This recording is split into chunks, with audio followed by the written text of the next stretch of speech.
Spießbraten is the grand specialty of Eder Oberstein in Western Germany, but it just might be the best spit-roasted pork on Planet Barbecue. The technique is as cool as all get out, and the smoke flavor is out of this world. In Germany, you would use a cut called Schweinkamm, pork neck. The closest equivalent in North America is a boneless pork loin. And what you do is butterfly the pork loin. That is, you cut it almost in half through one side. Do not cut all the way through. Then open up the roast like a book. Season the inside of the pork with coarse salt, kosher or sea salt, and freshly ground black pepper.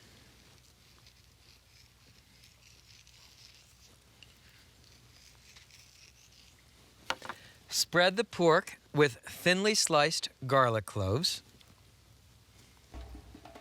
and thinly sliced onion. Then fold the top piece of pork back over the bottom. Then tie the pork roast off with a simple surgeon's lock knot. Loop through once, then twice. Pull the string tight, then tie it off.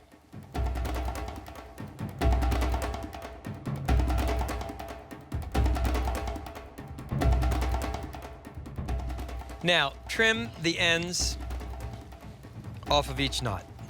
Spießbraten, Schwenkbraten, Schweinfarkel, Steckelfish. Germany has some of the most remarkable barbecue in Western Europe, and I'll bet you haven't heard of it. Last of all, you want to season the outside of the roast with salt and freshly ground black pepper. The next step is to skewer the Spießbraten, and we do this in a kind of unusual manner. Normally you would think you would skewer the roast this way, but in fact, to make authentic German Spießbraten, you skewer it from side to side. So we'll come through, insert the prongs, the other set of prongs will go on right here. And we'll just have to adjust this so that the roast is centered on the spit in the rotisserie. Next, a word about fuel. The traditional fuel for spit roasting Spießbraten is beechwood logs. You can also use charcoal, tossing wood chunks on the coals. The setup for spit roasting on a charcoal or wood grill is very similar to indirect grilling. The coals in side baskets and a drip pan in the center. And what you want to do is place the spit with the roast through the hole in the rotisserie collar into the motor, then turn on the motor. 2 points I want to make. If you're working with charcoal and wood chunks, you can add the chunks now to generate a smoke flavor. Then cover the grill exactly as you would for indirect grilling. If, however, you're burning beechwood chunks or beechwood logs, leave the grill uncovered. If you use pure wood, the roast would be unbearably smoky if you covered the grill. Cooking time, about an hour to an hour and 15 minutes. You want to cook the pork well done to 195 degrees. The traditional accompaniment for Spießbraten is radish salad. It starts with mayonnaise, vegetable oil, distilled white vinegar, coarse salt, and black pepper. Please note this is different salt and pepper than the salt and pepper I used for the meat. Whisk the ingredients together until dissolved.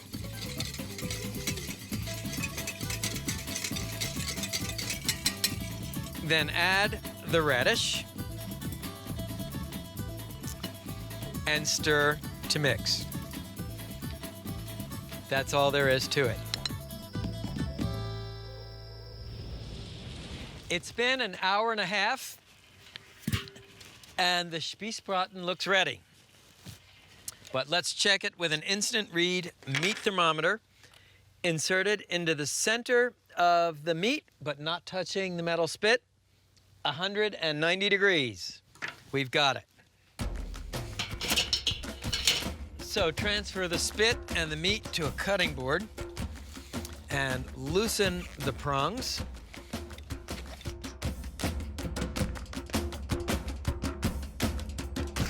Last of all, before serving, remember to cut and remove the strings.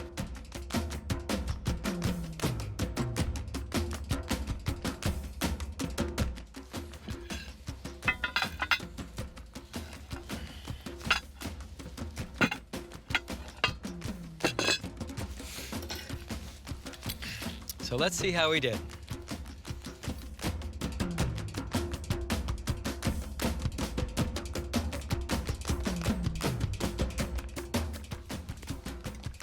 The Spießbraten with radish salad. Let's take a taste.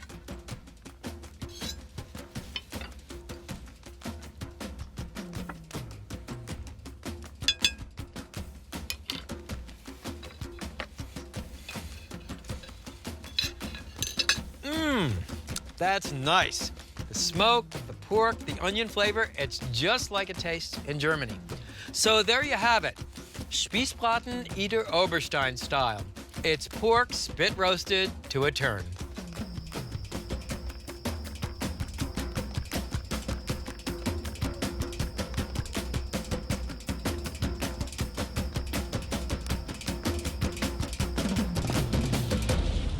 There's nothing like the smoky heat of a wood fire to bring out the sweetness of vegetables. Our grand finale features a wood-burning beehive oven.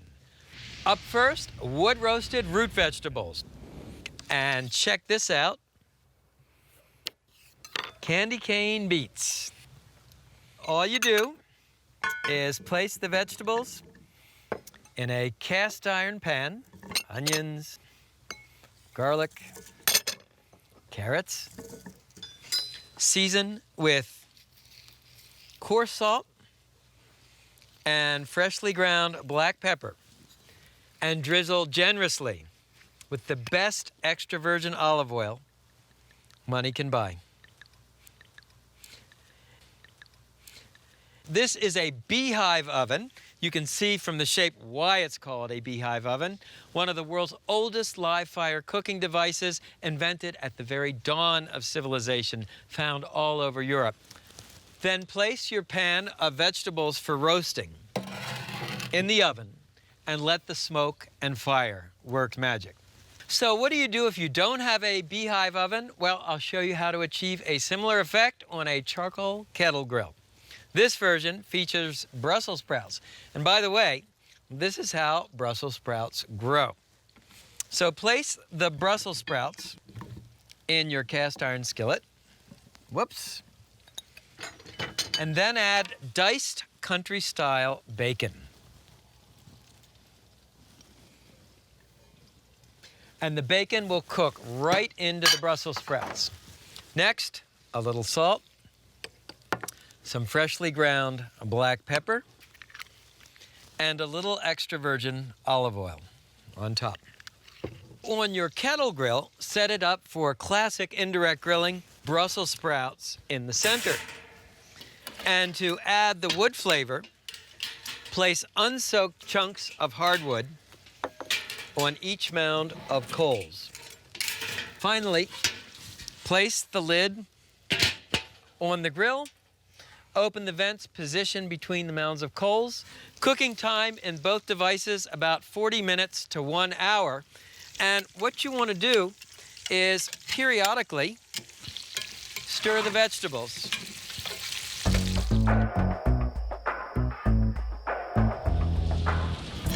It's been about 40 minutes. The vegetables look done. To check for doneness, simply insert a metal skewer. If it pierces easily, the vegetables are done.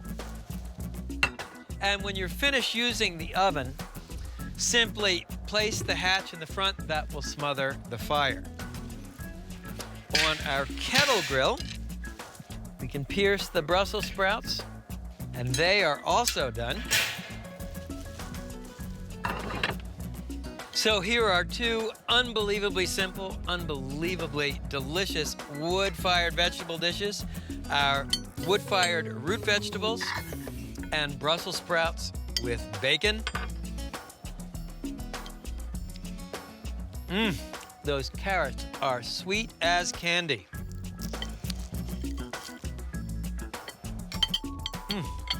And these Brussels sprouts, even a Brussels sprout hater could love.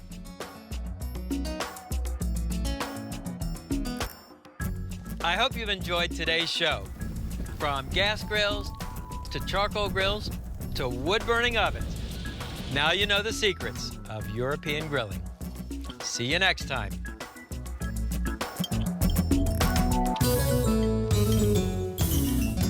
Let it rest for a few minutes. That'll help the meat relax and be a little juicier.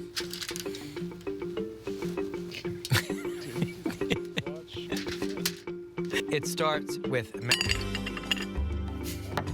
and extra virgin. I'll just take a taste here. Spießbraten should be just about ready.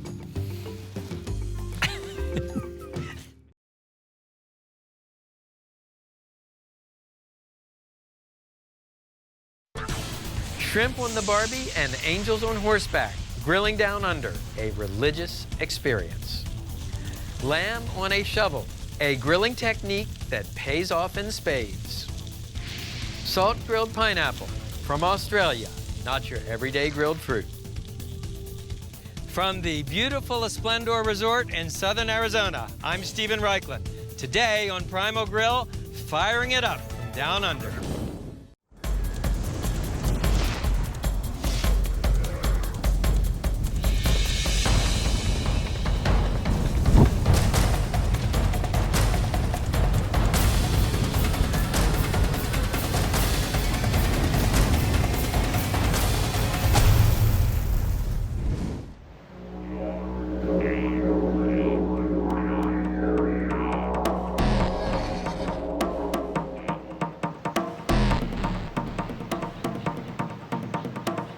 To call Australians grilling obsessed would be a little like saying that heat comes from fire. From the rustic campfire cooking of the Outback to the sophisticated grilling of Sydney. Up next, shrimp on the Barbie, lamb on a shovel, salt grilled pineapple, and from New Zealand, apostles on horseback. Good day and good grilling down under. No dish better epitomizes Australian grilling than shrimp on the Barbie. Here's how you'd make it if your ancestors came from the Mediterranean. Sweet basil, salty prosciutto, smoky shrimp. That's my kind of shrimp on the Barbie. First, the shrimp. I have what are called U8s here. That means there are 8 to a pound. They're big, plump shrimp. They're peeled and deveined, and I've left the shrimp tails intact. So, step number 1. Lay out your shrimp and season with coarse sea salt and freshly ground black pepper. Turn the shrimp over.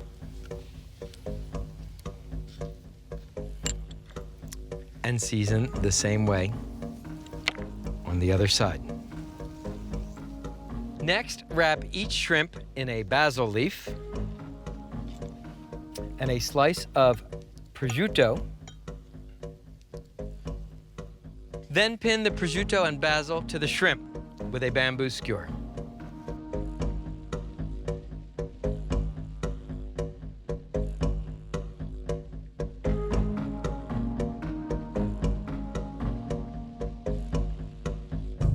And there are your shrimp on the Barbie. Now, on the other side of the Tasman Sea, Australia's neighbors and rivals, the New Zealanders, known as Kiwis, have a similar preparation called apostles on horseback.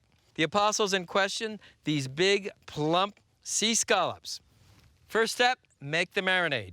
It starts with dry white wine, freshly squeezed lime juice, honey,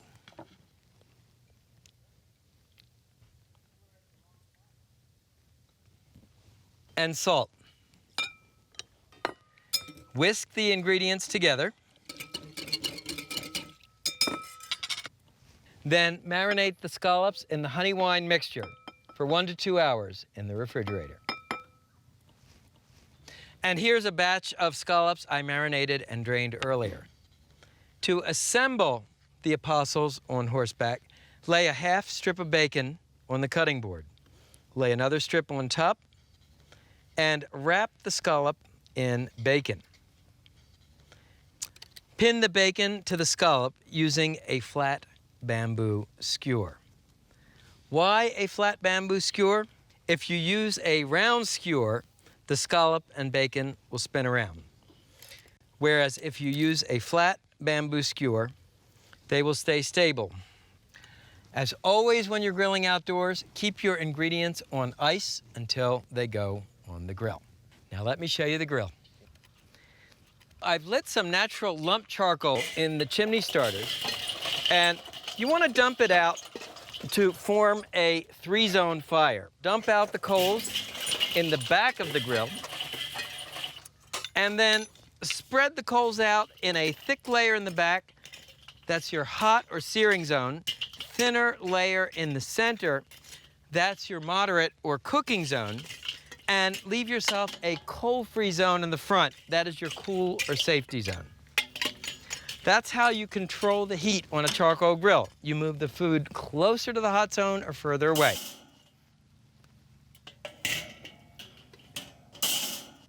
Brush the grill grate with a stiff wire brush to clean it.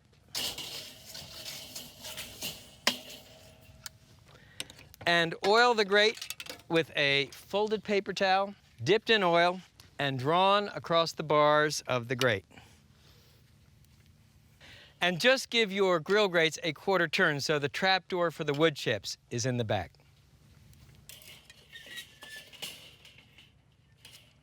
Next, make a couple of grill shields. Start with a piece of heavy-duty aluminum foil and fold it in thirds like a business letter.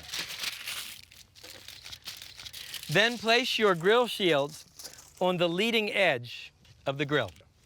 The grill shield will keep the ends of the bamboo skewers from burning. Then place a handful of soaked hardwood chips on each mound of coals. Now, normally I do this after the food has gone on, but because the shrimp and scallops cook so quickly, I'm putting the chips on first to give them time to start smoking. Arrange your shrimp on the barbie on the first grill with the exposed part of the skewers on the shield so they won't burn.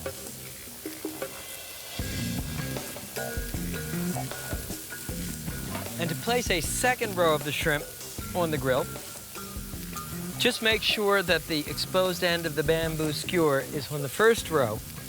That will keep it from burning. And now, the apostles on horseback.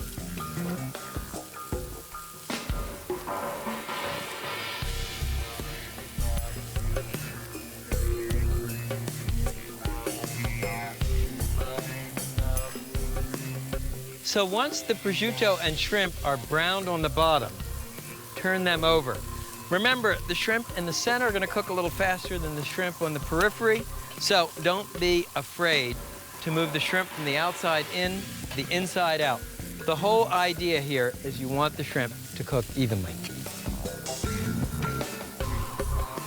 You can see I'm taking it nice and easy. If one of the shrimp starts to brown too quickly, simply pull it off on the grill shield. That'll slow down the cooking, then you can move it back. Do the same with your apostles on horseback. Another common mistake I see a lot is people put too much food on their grill. I always leave myself at least a third of the grill food-free. That way, I've got room to maneuver. So how do you know when the shellfish is done? Well, it looks done, but give it the poke test. If it feels firm to the touch, you're in business.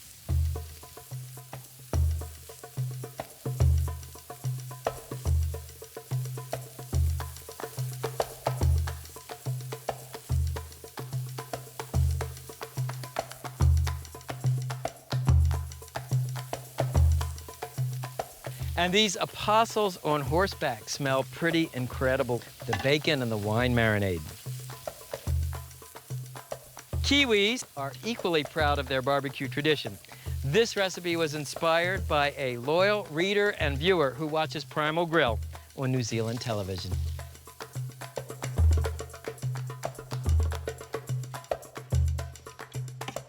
So here are your apostles on horseback. Just to finish up, you can squeeze a little fresh lime juice over them. And we have one more preparation for the shrimp on the Barbie. Warm some absinthe or other anise-flavored liqueur. Place it in a saucepan and just warm it over the fire. Warm the absinthe just to body temperature. Don't let it boil.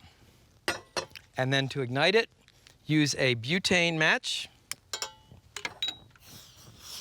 and pour it over the shrimp on the Barbie. Absinthe was the famous French spirit that the Impressionists drank. It was illegal for many years, now it's legal again. Let's see which of these rivals win. The shrimp on the Barbie? This is so simple, but there are a lot of complex flavors. The basil, the prosciutto, really nice.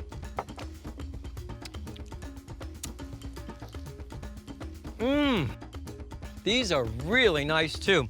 The sweet scallops with the honey, the smoky bacon. So there you have it. Two winners from the far side of the world, hot off the grill. And that's a cut.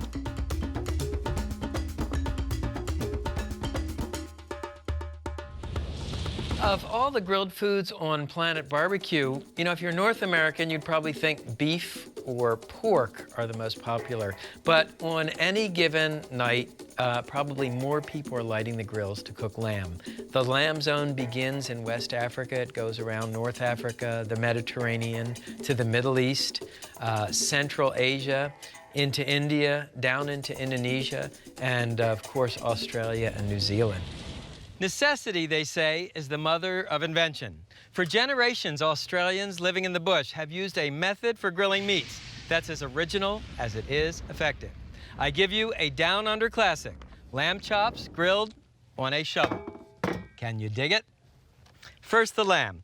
I have beautiful loin lamb chops. Each is about 2 inches thick.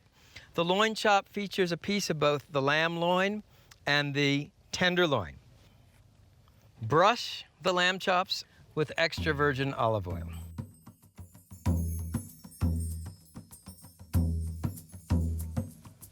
Australians make some absolutely terrific olive oils, by the way. Next, season with coarse salt, kosher C. Why coarse salt? You want those salt crystals to stay intact during the cooking. Next, freshly ground black pepper. Next, finely chopped garlic.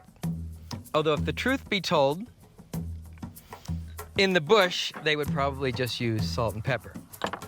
And finally, small sprigs of fresh rosemary.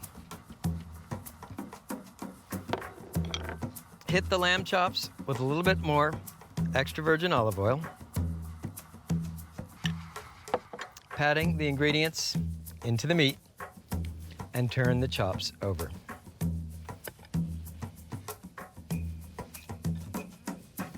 Season the chops in exactly the same way on the other side.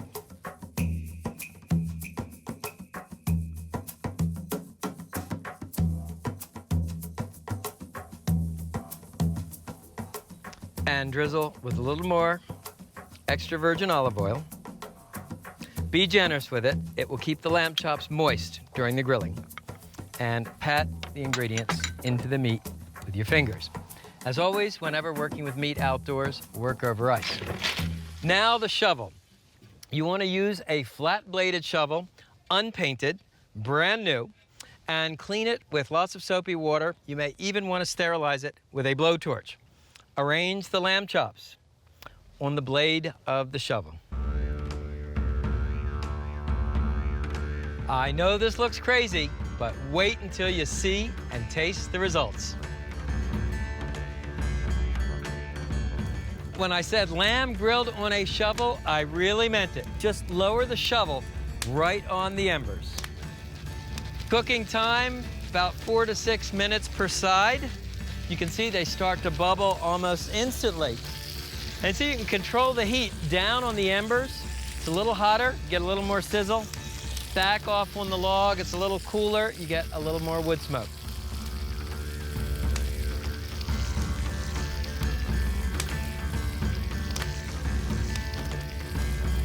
Once the lamb is browned on the bottom, turn it over and cook the other side the same way.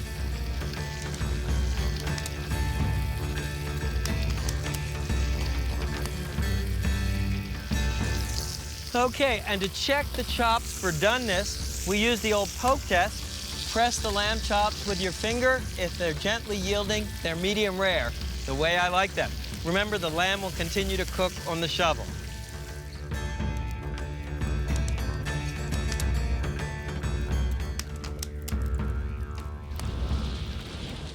And check it out, your lamb on a shovel.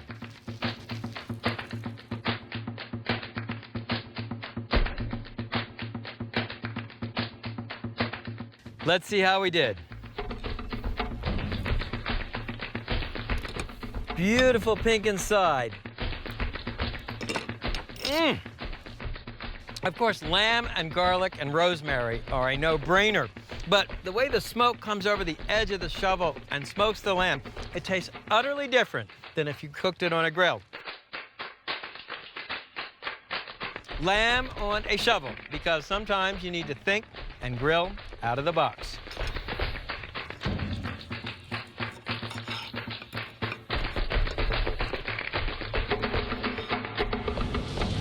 I've always been fascinated by fire ever since I was a little kid. I love fire. And this seems to be a way to sort of channel that fascination with fire into an act that's as old as humanity itself, cooking with fire, and it's completely universal. People grill all over the world. They do it differently everywhere, but they're bound together by this fascination with fire.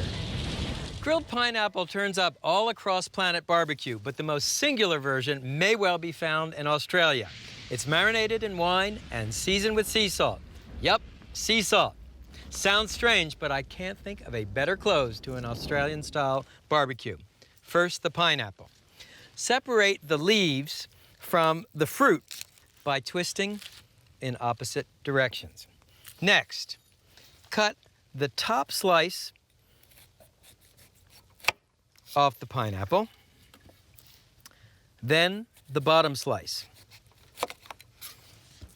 Now, cut the rind off the pineapple by running your knife along the sides.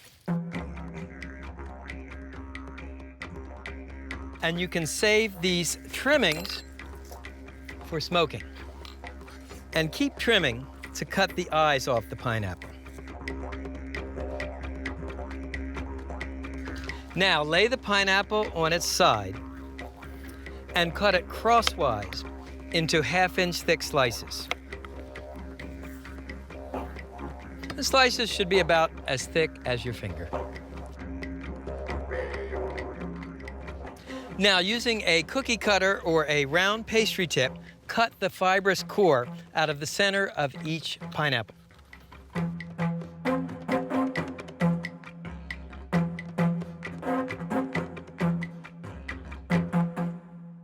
Next, the marinade. Mix honey,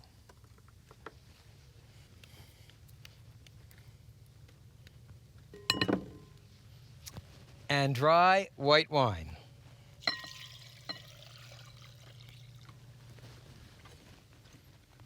And whisk until well blended. That earthy honey flavor is going to pair beautifully with the brassy taste of the pineapple. Now, pour the marinade over the pineapple and marinate for at least 6 hours or as long as overnight. Meanwhile, let me show you how to set up the grill. Preheat the grill screaming hot, a 1 Mississippi, 2 Mississippi fire. Then, as always, Clean the grill with a stiff wire brush and oil it with an oiling cloth or folded paper towel, dipped in oil and drawn across the bars of the grate. So here's some pineapple that has marinated for 6 hours. Drain the marinade off the pineapple through a strainer into a saucepan.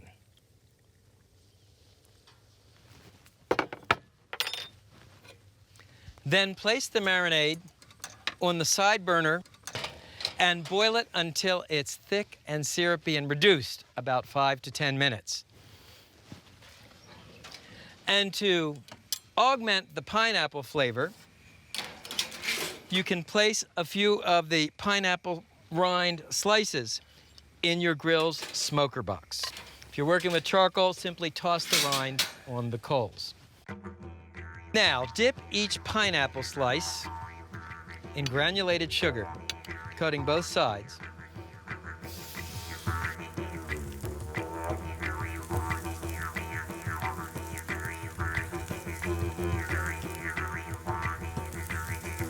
The aroma is incredible. The burning sugar smells like caramel candy. Once each pineapple slice is caramelized on the bottom, turn it over to grill the other side.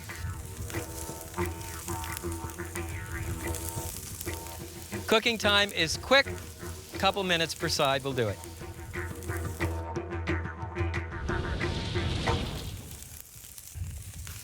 So once the pineapple slices are caramelized, transfer them to a platter.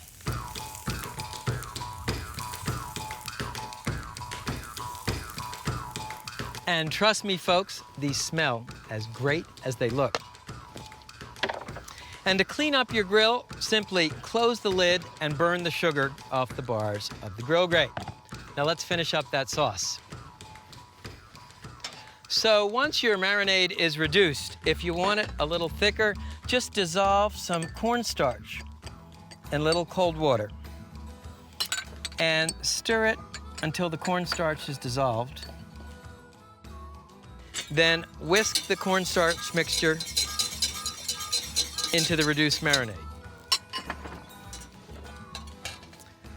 Return it to the side burner and boil for a minute or two, and the sauce will thicken.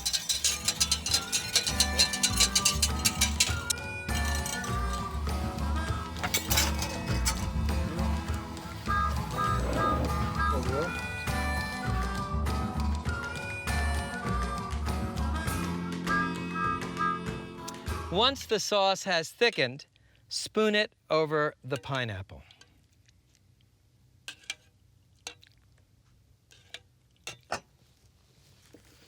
You can decorate with pineapple leaves. And here's the kicker, crystals of coarse sea salt. So what's the salt do? Well, it's a trick used by candy makers and bakers. A little salt brings out the sweetness and fruit flavor of the pineapple.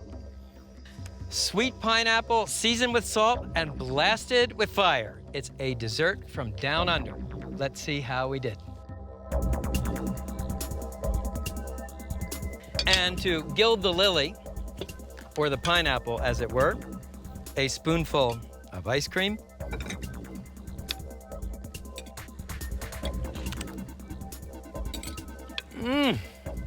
It's amazing how those crunchy salt crystals bring out the smoky sweetness of the pineapple.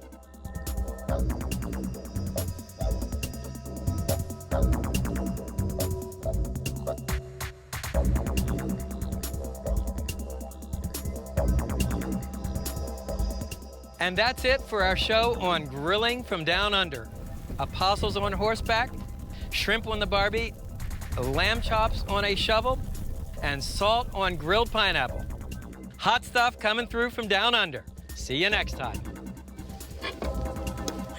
And that's a cut. Holy cow.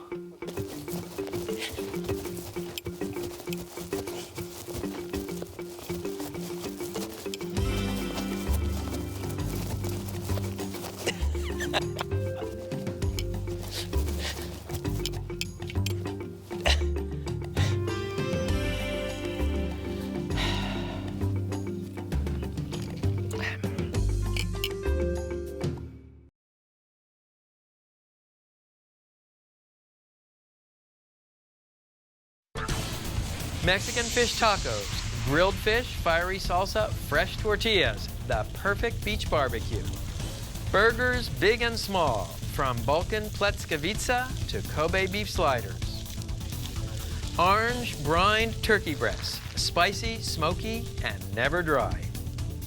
From the beautiful Esplendor Resort in Rio Rico, Arizona, I'm Stephen Reichland. Today, it's Primal Grill for a crowd.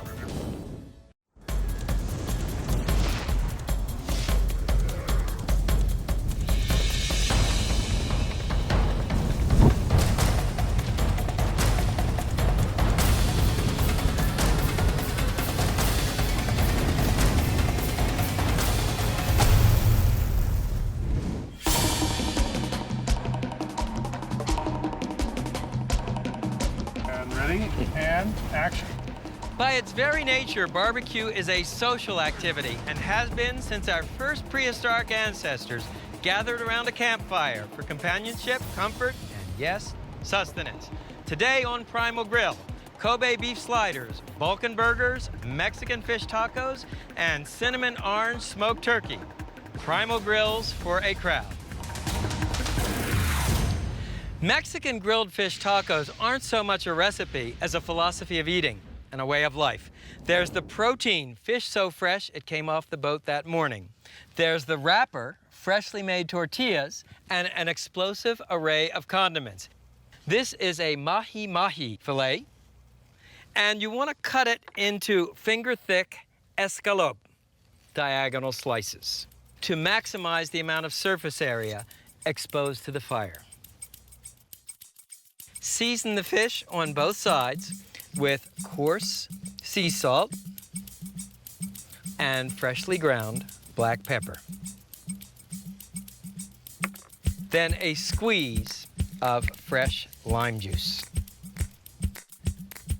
The seasonings are pretty simple. The fireworks come from the condiments. Marinate the fish for 30 to 60 minutes, and if you're working outside like I am, be sure it's over ice.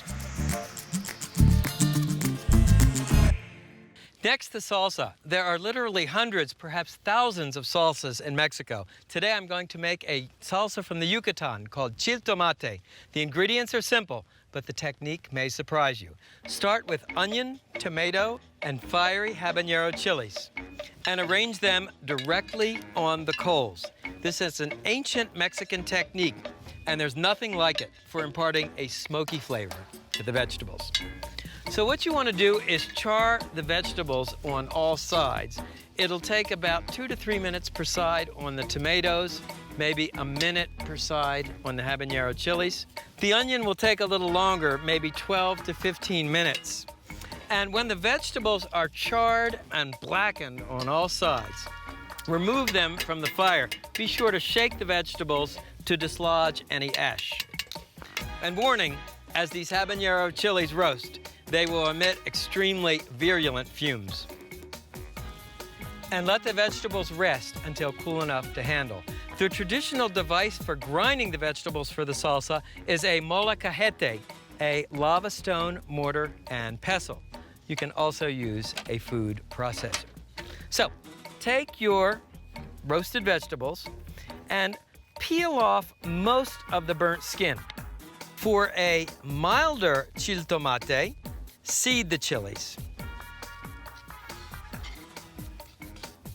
I'm kind of a firebrand when it comes to Mexican salsas, so I'm going to leave the seeds in.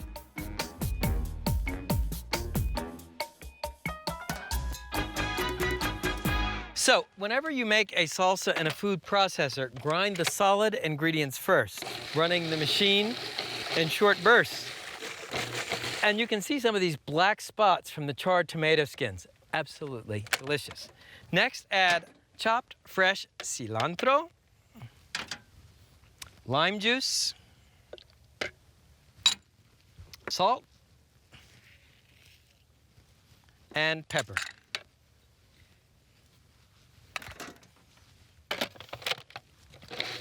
Puree the mixture again until smooth. And you just want to taste your chiltomate. Woo! That's a hottie. Serve the chile tomate in the molcajete.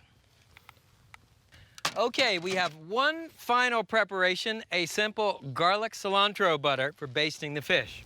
Here's some melted butter. All you do is add finely chopped garlic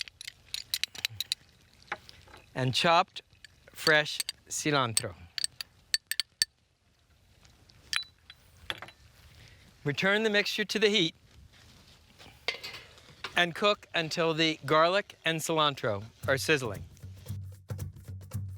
In Mexico, people grill fish not on a grill grate, but in a grill basket.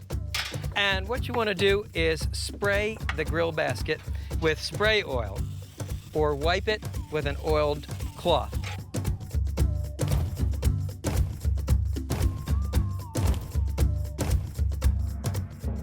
And now the cool part.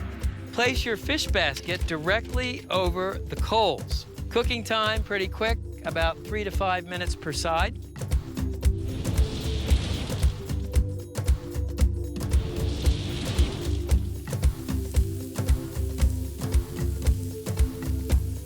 Baste the fish with the garlic cilantro butter. You never want to touch a basting brush to raw meat or raw fish.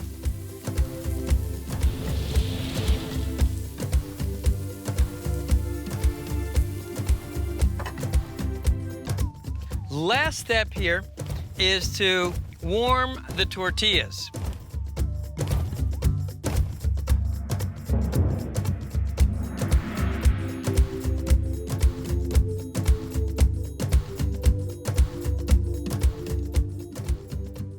And the beauty of the fish basket, you can see there's absolutely no sticking. Here are your Mexican fish tacos. Let me show you how to put them together. So, first, tortilla, a piece of grilled mahi-mahi,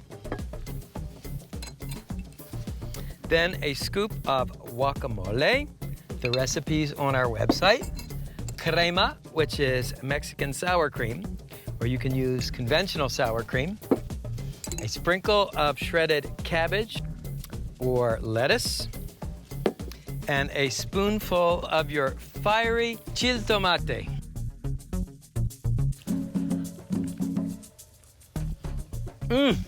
So sweet, so fresh, and that salsa is like fireworks in your mouth. So there you have it, Mexican fish tacos, fresh from the sea, hot off the grill, and no knives or forks allowed.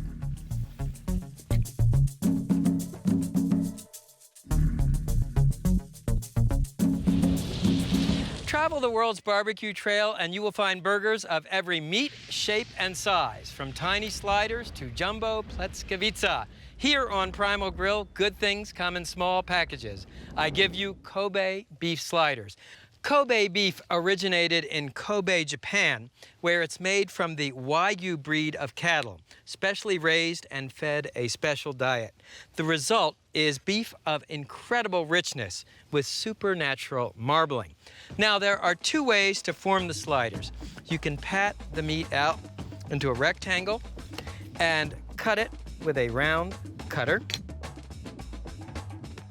or use a slider press. Simply place the balls of meat in the slider press, which I've lined with plastic wrap. Press the top.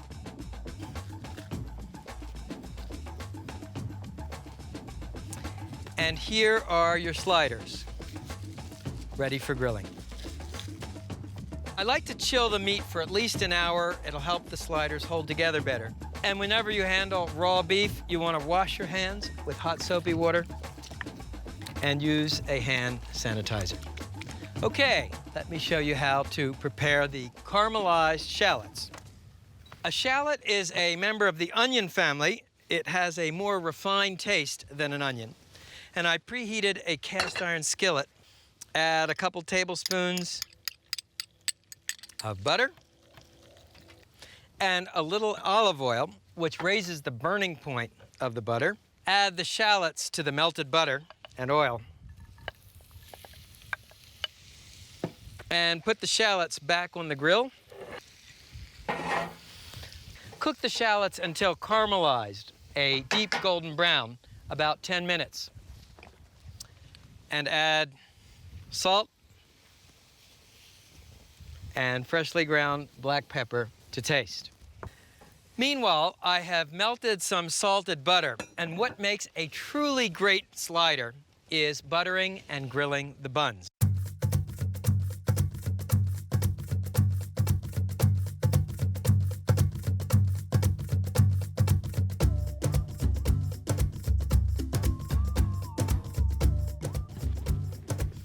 Last step, right before grilling, generously season your sliders with coarse sea salt and freshly ground black pepper. We'll arrange the sliders on the grill. Season side down.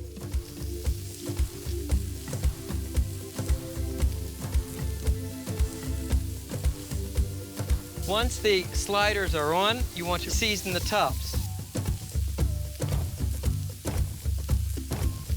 Cooking time is quick, 3 to 4 minutes per side. Meanwhile, let's grill the buns.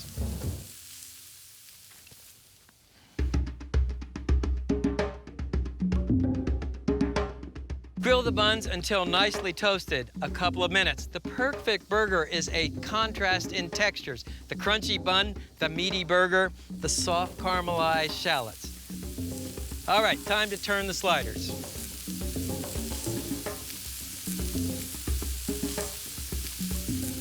Whenever grilling ground beef, you want to cook it all the way through, at least to 160 degrees. And take off the grilled buns when golden brown. And now the sliders. I like to keep the seasoning really simple, salt and pepper.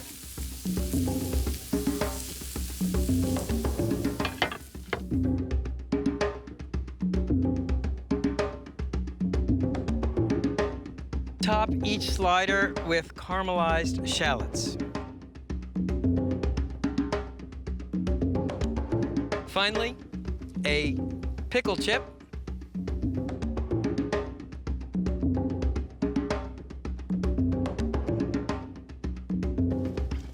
Let's see how we did. The sweet shallot, the tart pickles. When beef is this rich, you don't need to do a lot more. So there you have it, Kobe beef sliders, a Primal Grill twist on an American classic.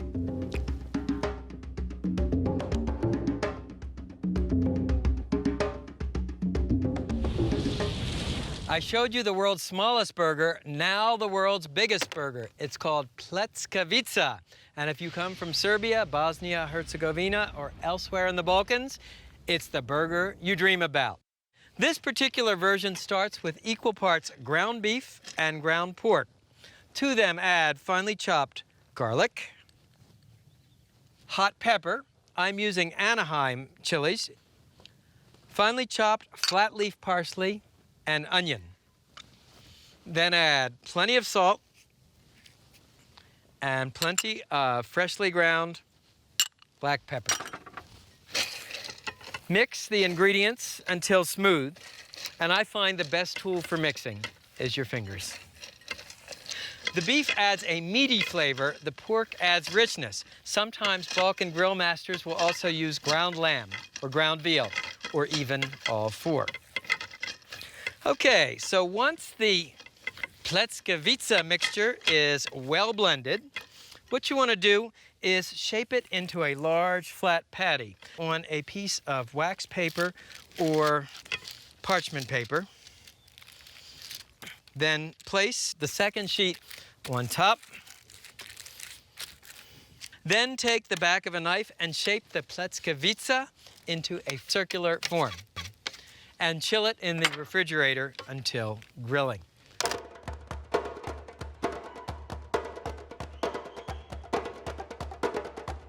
Now, gently loosen from the parchment paper and arrange them on the grill grate.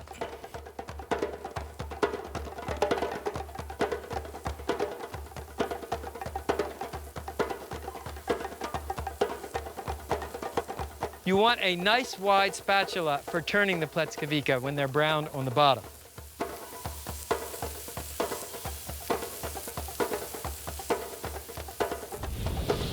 Once the pleckowicas are nicely browned and cooked through, pull them to your cool or safety zone. Then quickly toast the pita breads. Cooking time is really quick, a minute or two per side.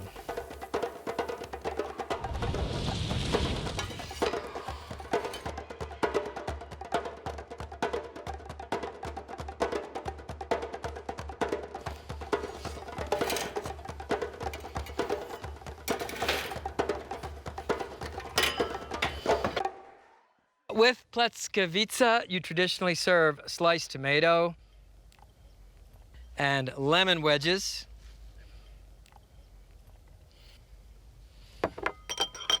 and flat leaf parsley. Let's try it. So we'll take a slice of pita and a pleckowicza.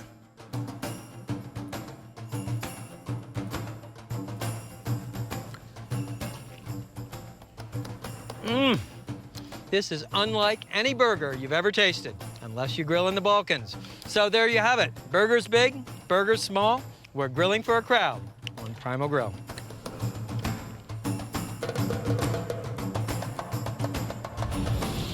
This brown sugar orange brine smoked turkey is a dish of my own invention, but brining is a long-standing American tradition. The beauty of brining, by the process of osmosis, some of the brine is absorbed into the turkey meat, so it comes off the smoker nice and moist. Brine is a saline solution. To 1 gallon of water, add 1 cup kosher salt, brown sugar. Whisk these ingredients until the sugar and salt crystals are dissolved. Add thinly sliced onion and the zest, that is the oil-rich outer rind of a couple of oranges. Then squeeze the juice in as well. Next, add 4 fresh bay leaves, a cinnamon stick, black peppercorns, and whole cloves. Give the brine another whisk. I have a 12-pound bird. Pour the brine over the turkey. Marinate the turkey in the brine at least overnight. If you're marinating the turkey in a roasting pan, you'll need to turn it several times. If you have a clean plastic bucket, that's even better. The important thing is to keep the turkey submerged, keep it in the refrigerator, and brine it for 24 hours. Brining is one of the most useful techniques there is for keeping inherently dry foods like turkey and pork chops moist when you cook them on the grill or in the smoker. This is an offset barrel smoker, so-called because the fire chamber is offset and lower than the smoke chamber. Grab your turkey, and you want to sort of drain it. This turkey brined for 24 hours in the refrigerator. Blot it dry on paper towels.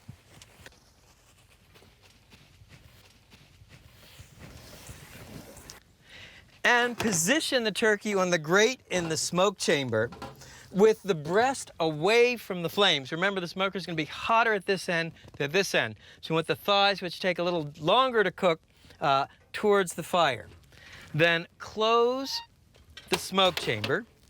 And the way a smoker works is you use a bed of natural lump charcoal to generate the heat, and then soaked hardwood chunks. I have pecan, and lay it on the coals. You soak the chunks so that they smolder rather than catch fire. You're looking to smoke at about 250 degrees. Cooking time for a bird this size will be about 5 to 6 hours. Looking for an internal temperature of 170 degrees. Now, if you see the turkey is smoking too hot, just close this chimney vent a little bit. That'll slow the airflow down, bring the temperature down. Remember, more air, higher heat, less air, lower heat. Now, every hour, what you want to do is add fresh wood chunks. Then close the firebox door. To go with your cinnamon orange turkey, a mustard orange mayonnaise. It starts with mayonnaise, Dijon style mustard, triple sec or other orange flavored liqueur, and grated orange zest. Whisk these ingredients together.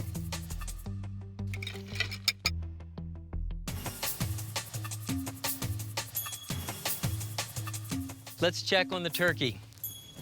So it's been about 2 hours, and you can see the bird has acquired this beautiful mahogany sheen. What you want to do now is mop the turkey with melted butter. This will both add an extra layer of flavor and help keep the bird moist.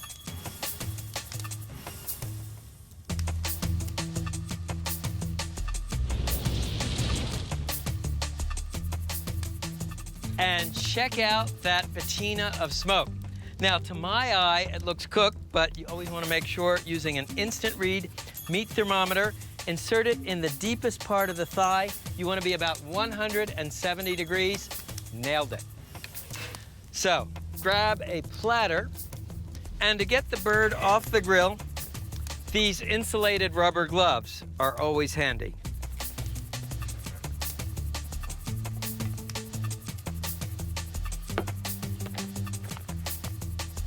You want to tent the meat with foil and let it rest for 10 or 15 minutes.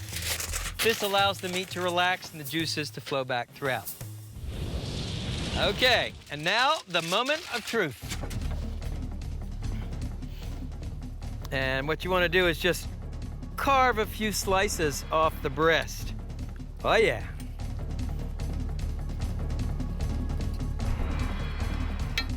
Okay, let's put it together. Slice of rye bread, spoonful of our orange mustard mayonnaise, couple of slices of smoked turkey,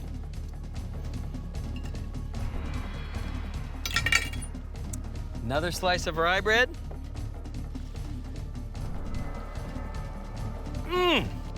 nice cinnamon orange flavor and plenty of moisture and smoke. So that's it for our show. Kobe beef burgers, Balkan pletska, Mexican fish tacos, and cinnamon orange brine smoked turkey. It's Primal Grill for a crowd. Come on in, folks.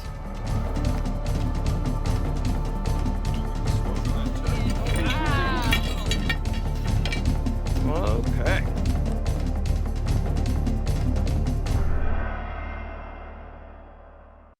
It's really quick, maybe. Fish tacos are enjoyed throughout Mexico, which has two splendid coasts, the Atlantic coast and the Caribbean coast. Pacific coast, right. 3 coasts. Can I have a drum? Yep. Whoops, that's no good. Today on Primal Grill,